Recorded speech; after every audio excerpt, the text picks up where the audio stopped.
दोस्तों, आपको एक आज बहुत अच्छी खबर देने जा रहा हूँ। काफ़ी बड़ी खबर है।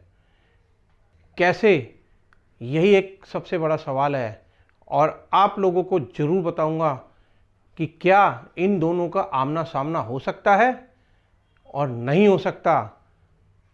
और पिछले 5 सालों में स्मृति ईरानी ने वहाँ पे अमेठी के अंदर क्या क्या कार्य करे हैं और अब वो आगे के लिए क्या क्या कार्य और कर रही हैं।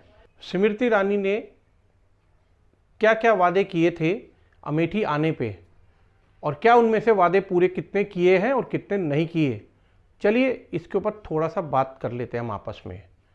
तो दोस्तों, पहली खबर ये है कि राहुल गांधी की न्याय यात्रा आज अमेठी के अंदर एंटर कर गई है और अमेठी में आने के बाद उनका पूरा फोकस अमेठी के अंदर जो गौरीगंज है, गौरीगंज में एक वो उनकी यात्रा निकलने जा रही है गौरीगंज से, और गौरीगंज में वो एक जनसभा भी कर रहे हैं और उनका फोकस है कि वहाँ के सारे कार्यकर्ता नेता उन सबको कांग्रेस के प्रति एक जागरूक करना।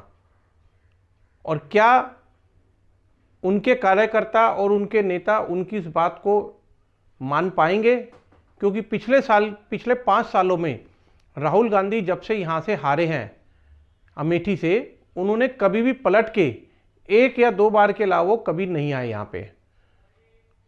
और क्या उनको आना चाहिए था, जिसकी वजह से उनके कार्यकर्ता और नेताओं का मनोबल टूटा है।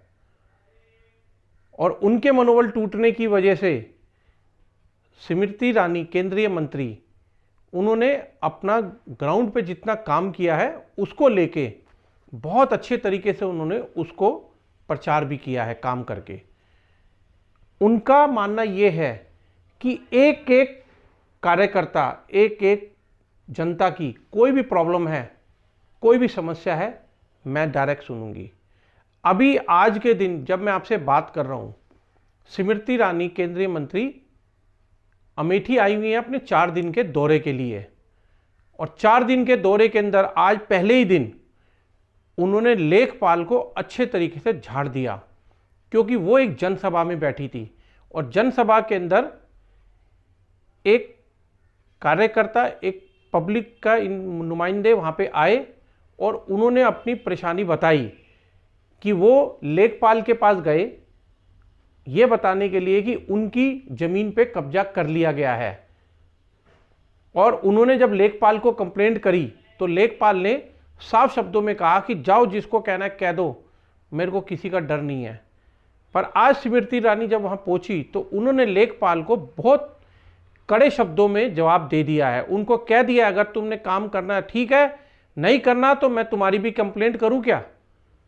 इस बात को सुन के लेखपाल डाउन हो गए और उनको ये आदेश दिया स्मृति ईरानी की तरफ से कि आज के दिन के अंदर ही अंदर 2 घंटे के अंदर इनकी ज़मीन का जो कब्जे का मामला है वो ठीक हो जाना चाहिए। उनकी ज़मीन पे कब्जा नहीं होना चाहिए और ये ज़मीन उनकी है, उसको लेखपाल ने भी माना है उनके सामने। इसके बाद स्मृति ईरानी ने आगे जाके इन्होंने एक श्रवण यात्रा के नाम से इन्होंने एक कार्यक्रम स्टार्ट किया है, जिसमें 64 बसें भर के करीब 4000 लोगों को अयोध्या जी के दर्शन के लिए रवाना कर रही हैं अब।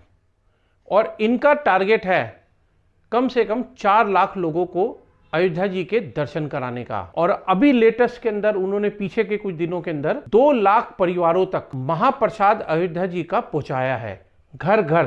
तो आप जानते हैं कि अयोध्या जी के महाप्रसाद की कितनी हम लोगों के लिए कितना एक कहते हैं कि पुण्य कर्म होंगे जो हम लोगों को अयोध्या जी का प्रसाद मिला।